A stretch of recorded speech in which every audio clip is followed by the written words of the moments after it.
Xabier Mikel Azparren, xau,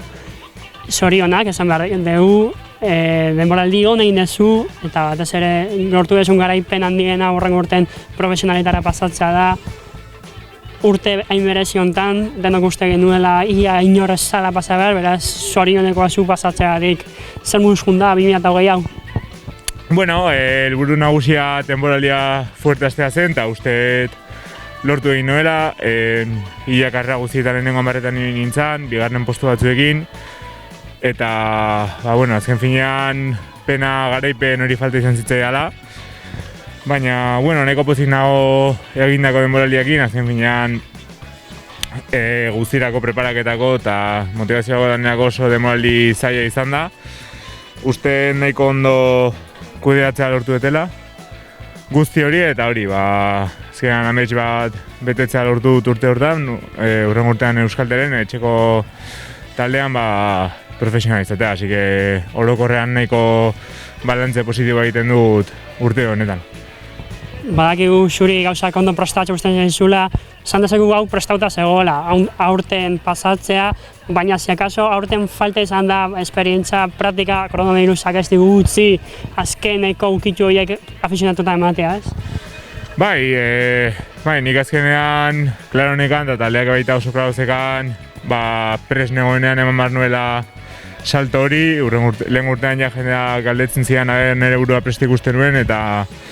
ez nuen hortako prest ikusten, aurten bai taldeak eta bainik ikusi egun momentu dela, ja hemen eman behar dituen pasoak eman da daudela, eta hori, kronoi buruz ez dezuna, azken fina aurten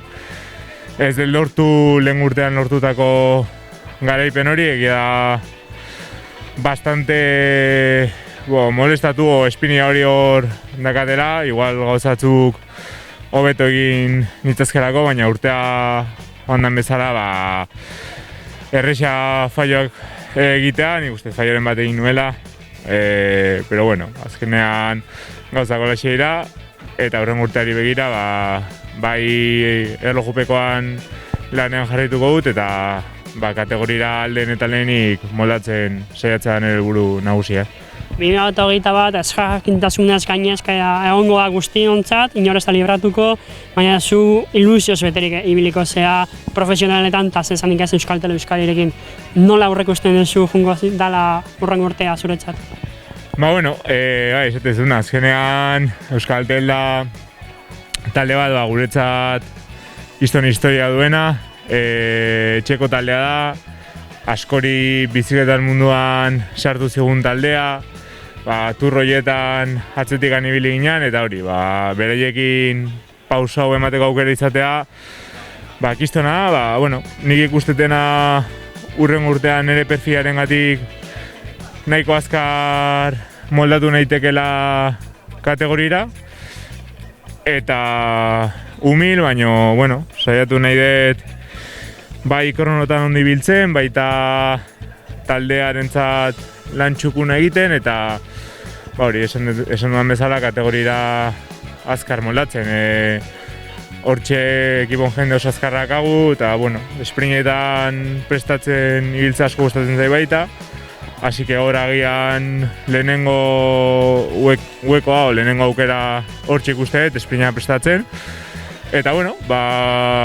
urtea berzen muzi joan, eta talde hortan urte askoz nire